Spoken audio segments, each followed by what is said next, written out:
es la vidente. Esta es una imagen de la Sibila de Delfos, que estaba sobre una trípode, sobre un asiento de 3 patas, y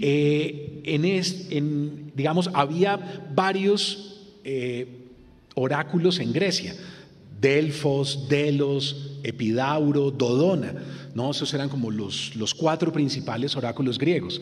Quizás el más importante, por supuesto, era el oráculo de Delfos, o al menos el más famoso. La Sibila es una mujer virgen que está sentada en la trípode, se baña en las aguas de Castalia, ¿verdad? Bebe agua pura, agua limpia, y hay unos vapores. Por eso el cuadro muestra los vapores que vienen de la parte de abajo del suelo, como de una especie como de grietas que hay en el suelo, y esos vapores son vapores de plantas solanáceas, de plantas que afectan el sistema nervioso central. Y lo que hace la Sibila es que inhala los vapores y entra en trance y da el oráculo, ¿no? La gente venía de todos los lugares del mundo, de todos los sitios del planeta, llegaban al oráculo de Delfos a preguntar por su destino. Esto significa, fíjense bien, que ir a Delfos era como un proyecto de vida. Uno podía gastar semanas y meses enteros para poder llegar al oráculo y consultar a la Sibila. La Sibila podía hablar a veces de una manera, siempre hablaba de manera simbólica, pero de una manera, o sea, en un lenguaje poético, pero que yo entendiera. Es decir, a veces hablaba y yo podía entender, pero a veces la Sibila hablaba como en lo que llamaron los surrealistas escritura automática, ¿verdad? Como en una verbalidad incontrolable, sin normas, y había un sacerdote que traducía el mensaje de la Sibila, que entendía bien qué era lo que ella estaba diciendo y le traducía a la persona que estaba en el oráculo. Esta segunda visión mágica del mundo, esta visión mágica del universo, se mantiene intacta durante el cristianismo. Es decir, llega el cristianismo, y el cristianismo es la visión masculina, una religión de hombres para hombres, ¿no? Se retoma el poder. Si en la prehistoria y si en los momentos antiguos, en la antigüedad clásica, se considera la mujer la visión sagrada del mundo, el cristianismo lo que va a intentar es ubicar la religiosidad en el punto de vista masculino. Es una religión de hombres para hombres, ¿no? Uno no se puede imaginar obispos, mujeres. Uno no se puede imaginar cardenales y un papa mujer. Eso es impensable. Es una de las últimas instituciones en donde las mujeres no han podido entrar de facto, realmente. Entonces, se mantiene la visión femenina durante el cristianismo y aflora en la Edad Media. En la Edad Media la visión de la Sibila se mantiene intacta y llega hasta los meandros. Lo que decía el oráculo, lo que uno veía cuando entraba era: conócete a ti mismo, ¿no? Una frase maravillosa para entrar a un oráculo, porque es: conócete a ti mismo significa tienes que ir al otro lado, ¿no? Tienes que hacer el viaje, tienes que ejecutar finalmente una ruta distinta a la ruta de la razón, porque los griegos no tienen ningún problema en tener el racionalismo de la filosofía griega, por un lado, a un Platón, y por el otro lado tener el oráculo. O sea, yo puedo leer a Platón e ir al oráculo y no tengo ningún inconveniente. No es como ahora, que eso crea una serie como de problemas. Entonces, esa visión se mantiene intacta y se mantiene durante la Edad Media. Y se mantiene en la Edad Media con una mujer que es la encargada de las hierbas, es la encargada de las plantas. La figura del médico es una figura grecolatina. Sirve para Grecia y para Roma, pero no sirve para la Edad Media. La Edad Media, en realidad, el médico es la yerbatera, y la yerbatera vive en la parte de afuera del feudo, está en la parte de afuera del feudo, y viste de verde, siempre está vestida de verde, y tiene un jardín mágico, cultiva unas plantas, todas ellas, en su enorme mayoría, solanáceas: gordolobo, ebónimo, belladona, dulcamara. Tiene cáñamos, aceites, mixturas, ¿no? Y anda con esas pócimas, esos aceites, esas aguas en un cinturón, y cuando alguien está enfermo, cuando hay que amputar un miembro, cuando una mujer va a parir, llaman a la yerbatera y la yerbatera entra al feudo y entra con sus pócimas y sus menjurjes, ¿verdad? Arranca de sus plantas que tiene en ese mágico jardín. Estos son cuadros de Falero, el pintor que usamos para la carátula de la novela, que pintó brujas y aquelarres durante muchos años, razón por la cual creo que ninguno de los cuadros de Falero está en los museos españoles, ¿no? Están todos por fuera. Esos cuadros están en colecciones privadas o están en Nueva York, pero no, digamos, ese catolicismo recalcitrante durante toda la dictadura franquista dejó por fuera a este extraordinario pintor. Entonces, la bruja, fíjense bien, empieza siendo el médico, pero poco a poco, lentamente, va mezclando las plantas y descubre uno de los narcóticos más importantes de la historia de la humanidad, lo que se llamó el vinum shabbati o el vino del Shabbat, una mezcla de 7 plantas solanáceas que fue lo que se usó durante el aquelarre. Aquelarre viene de la voz vascuense aquerra, que significa macho cabrío, una celebración que se fue haciendo el 1 de mayo, que es por cierto dentro de pocos días, y en ese 1 de mayo se reunían los adeptos de esta yerbatera en las partes de afuera del feudo, en el bosque, y celebraban un ritual que se llamó aquelarre y que se hacía según las fases de la luna. Ese aquelarre en realidad es la ingesta de esta pócima, razón por la cual fíjense que cada vez que vemos hechiceras en la tradición popular o en los cuentos infantiles, siempre vemos a la bruja moviendo algo en una marmita, preparando un líquido. La imagen es auténtica, la imagen es real. La bruja está preparando el vino del Shabbat, y el vino del Shabbat lo que genera es un desdoblamiento. Ese es un desdoblamiento sexual. Si yo soy un hombre, veo mi doble femenino, y si soy una mujer, veo mi doble masculino, lo que en la tradición hechiceresca se llamó íncubos y súcubos, los espíritus masculinos que habitan en las mujeres y los espíritus femeninos que habitan en los hombres. Razón por la cual Freud en una carta dirá más adelante: hay que poner en claro que en una relación sexual entran en juego 4. Claro, fascinante, claro, los 2 de ella y los 2 que soy yo, ¿no? Entonces, ¿a qué voy al aquelarre? A desdoblarme y a conocer mi otra mitad, que mi otra mitad es de mi otro sexo, ¿verdad? La mujer que veo con las que se lleva a cabo las nupcias del Shabbat soy yo mismo, soy yo misma, ¿verdad? Y si soy una mujer, sucede exactamente lo mismo.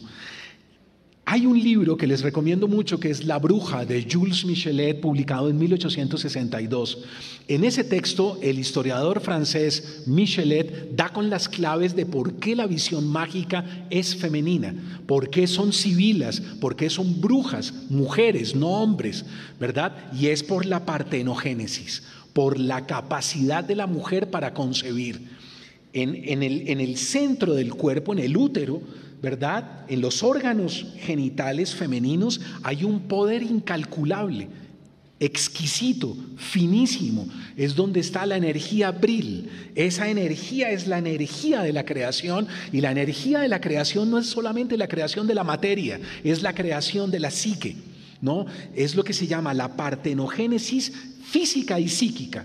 La mujer es la que tiene la capacidad para concebir. Nosotros los hombres somos muy inferiores, estamos muy por debajo. Esa es la razón por la cual montamos una cultura patriarcal. Esa es la razón del machismo, porque en realidad no es más que una cantidad de acomplejados, una cantidad de individuos que se saben inferiores, intentando tomar el poder y tener el control de una sociedad, cuando en realidad en las culturas antiguas ese poder fue siempre femenino. Luego la yerbatera, la bruja medieval, encarnaba el poder religioso por un lado y el poder médico por el otro lado, y eso no se podía permitir. Todo Occidente le ha negado el poder médico a los indígenas y a las mujeres. Eso no ha sido posible. Darle el poder médico a las mujeres y a los indígenas ha sido una guerra de poder tremendo, ¿verdad? Y por el otro lado no le podían dar a esa misma mujer el poder religioso, y se monta la Inquisición. La Inquisición se monta solo para retomar el control, y fíjense, el Malea Maleficarum decía en su primer parágrafo: por un hombre 10.000 mujeres. ¿Qué significaba esa frase? Por un tipo que tengamos que detener, torturar, interrogar o matar, mataremos 10.000 mujeres. sea, es una misoginia desbordada, ¿verdad? Esa misoginia de ese patriarcado, de esa religión de hombres para hombres ha llegado hasta nuestros días y es de alguna manera lo que estamos viendo hoy, ¿verdad? Esto a mí me gusta mucho, que en los movimientos feministas las muchachas a veces llevan este cartel que dice: somos las nietas de las brujas que no pudisteis quemar, ¿no? O sea, saben que el origen del movimiento, ¿dónde está? En las brujas medievales. ¿Dónde se origina? Y esto es un libro de Michelet, publicado después de La Bruja, que se llama Las mujeres y la revolución.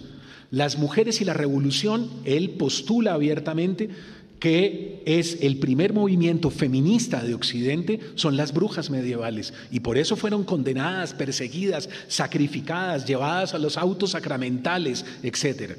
Entonces, ese personaje mío, Leticia, debe encarnar la fuerza de la Sibila, la fuerza de la bruja medieval, la fuerza de la segunda visión, ¿verdad? Es una chica que cree que es una artista y lentamente, poco a poco, en la medida en que va avanzando en sus pinturas, descubre que no es una artista, que es una bruja, ¿no? Y empieza a recordar cosas de esos trances o de esos viajes. Bien, este es un Batman precolombino, ¿no? Que está en el Museo del Oro. Sí, así se llama. Está así, dice hombre murciélago, ¿no? Aunque ya les deberíamos decir a los del Museo del Oro que por favor renueven un poco los carteles y los pongan un poco al día, porque parecería en esos carteles como si el chamán tuviera unos trances psicológicos y viajara. Y no es así. Lo que vemos en realidad en la segunda visión de los chamanes americanos, que son masculinos en su enorme mayoría, es los devenires moleculares, los devenires vegetales, los devenires animales del chamán, que son físicos y psíquicos. Es decir, varias universidades norteamericanas han demostrado que durante el trance jaguar, por ejemplo, el chamán multiplica más de 20 veces el poder de la mandíbula. Entonces destroza cortezas de árboles, rompe cortezas de árboles durante el devenir jaguar, puede romper cocos. Tiene una velocidad jaguar, una lentitud jaguar, tiene un oído jaguar, un olfato jaguar. Puede oler a varios kilómetros de distancia. Se mueve en la jungla con el ritmo del jaguar. No es un viaje en donde vemos a un chamán en un rincón que se cree un jaguar. No, no, no. Es su cuerpo y su psique que entran en una mutación de alto impacto o de alta intensidad. Dos son los conceptos para entender los devenires de esos chamanes: el concepto de fluidez y el concepto de permeabilidad. Esos son conceptos de filósofos y antropólogos contemporáneos que están entendiendo un poco mejor. ¿Qué significa rápidamente para ir cerrando, porque estamos ya sobre el tiempo?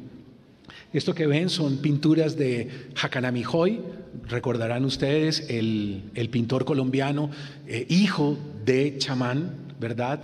Y emparentado con todo el chamanismo del Putumayo, ¿no? Yo creo que acá se ve esos dos conceptos, que son el concepto de fluidez y el concepto de permeabilidad. ¿Qué significa? La fluidez significa que para nosotros los occidentales las entidades están separadas. Yo digo hombre, mujer, animal, casa, árbol, montaña.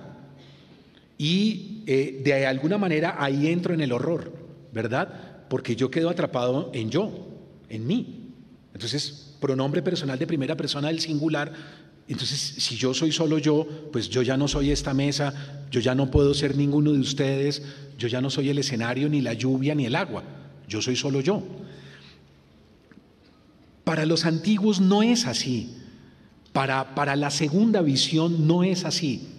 Lo que sucede es que hay una corriente, una fluidez que permite la comunicación entre esto que nosotros percibimos como entidades separadas. Entonces yo puedo ir hacia los objetos vienen hacia mí, yo entro en los otros, soy los otros entran en mí y yo me desplazo y me muevo de una manera líquida, acuosa. Eso es lo que permite las transmutaciones o las mutaciones. El concepto de permeabilidad es el concepto que dice que el mundo de los espíritus, el mundo de lo supernatural, de lo sobrenatural, el mundo espiritual, no hay barreras entre ese mundo y este mundo. las correspondencias de Swedenborg, ¿recuerden? Entonces, de alguna manera puedo transitar, puedo pasar de este mundo, del mundo físico, palpable por los sentidos, al mundo de los espíritus. Y puedo ingresar en ese mundo de los espíritus, ¿no? Hay circuitos, hay puertas, hay ventanas, hay intersticios que nos conducen hacia ese universo mágico, sobrenatural, hacia ese campo energético. O sea, podemos viajar energéticamente. Eso es lo que vemos de alguna manera en las cuevas de Altamira, eso es lo que vemos en los chamanes, eso es lo que vemos en las brujas medievales. Es posible salir